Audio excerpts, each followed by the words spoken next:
Assalamualaikum warahmatullahi wabarakatuh.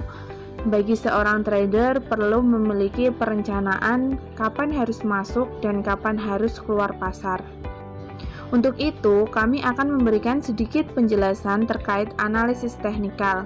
Sebelumnya, perkenalkan anggota kelompok kami terdiri dari Prasetyo Aji Triyoga, Vita Agustina, Dava Baitina Mira, dan Yeyen Anutiwati. Selanjutnya yaitu peta konsep. Nah, dalam peta konsep ini terdapat 3 pembahasan. Yang pertama yaitu definisi dan asumsi yang mendasari analisis teknikal, kemudian yang kedua teknik-teknik dalam analisis teknikal, dan yang ketiga yaitu analisis teknikal pada saham PT Indofood Sukses Makmur Tbk. Untuk yang pertama, kita akan membahas mengenai definisi dan asumsi yang mendasari analisis teknikal. Analisis teknikal adalah analisis yang mempelajari pergerakan pasar dengan melihat perubahan harga dan volume perdagangan.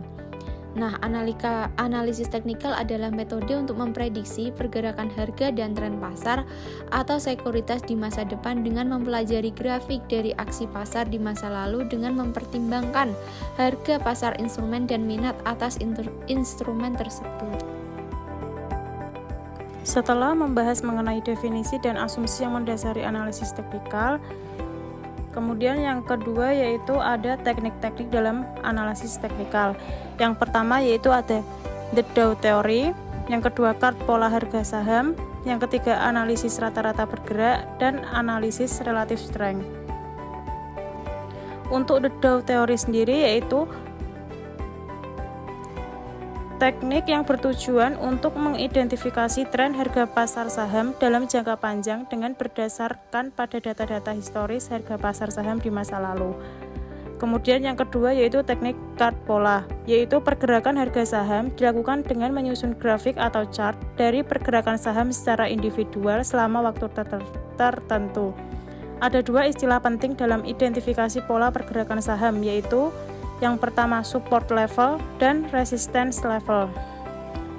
Kemudian yaitu yang ketiga teknik rata-rata bergerak atau moving average, dipakai untuk mendeteksi dan menganalisis arah pergerakan harga saham dan besarnya tingkat pergerakan harga saham. Teknik ini dilakukan dengan menghitung nilai rata-rata bergerak dari data harga penutupan saham harian selama beberapa periode pengamatan sehingga menghasilkan sebuah garis tren. Lalu yang keempat yaitu relative strength, yang mana relative strength ini dipakai untuk menggambarkan rasio antara harga saham dengan indeks pasar atau industri tertentu. Hasil perbandingan biasanya digambarkan dengan plot-plot yang menunjukkan perbandingan harga relatif saham selama jangka waktu tertentu.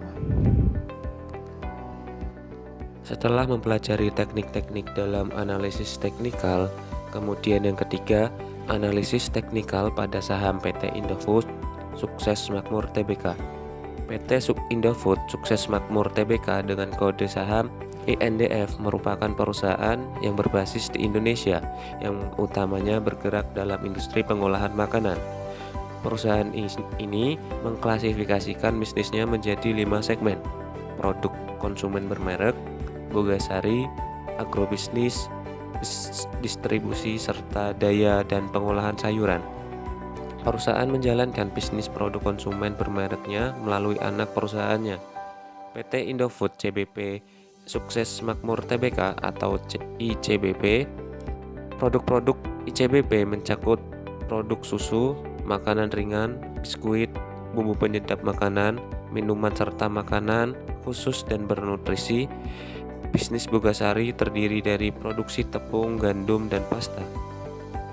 Dalam analisis teknikal pada saham PT Indofood dengan metode moving average atau analisis rata-rata bergerak, kami menggunakan data tahun 2021 di bulan Juli. Dari grafik di samping dapat dijelaskan bahwa saham INDF selama 1 tahun sedang mengalami tren miris. Namun dilihat dari pergerakan harga selama 1 bulan, yaitu pada bulan Juli, saham INDF mengalami tren sideways. Pada akhir bulan Juli, saham INDF indikator MACD-nya sudah mendekati angka 0. sedangkan garis stokastik sudah melebihi 20%, yang artinya sedang oversold. Dalam hal ini, investor bisa menunggu nilai stokastik menembus area 80% untuk sinyal beli. Dari analisis yang sudah disampaikan, dapat kita simpulkan bahwa analisis saham INDF dengan menggunakan indikator MACD dan stokastik pada akhir Juli 2021 menunjukkan bahwa sinyal beli sudah hampir terlihat dan dinilai potensial untuk investasi jangka panjang. Sekian presentasi dari kami. Terima kasih. Wassalamualaikum warahmatullahi wabarakatuh.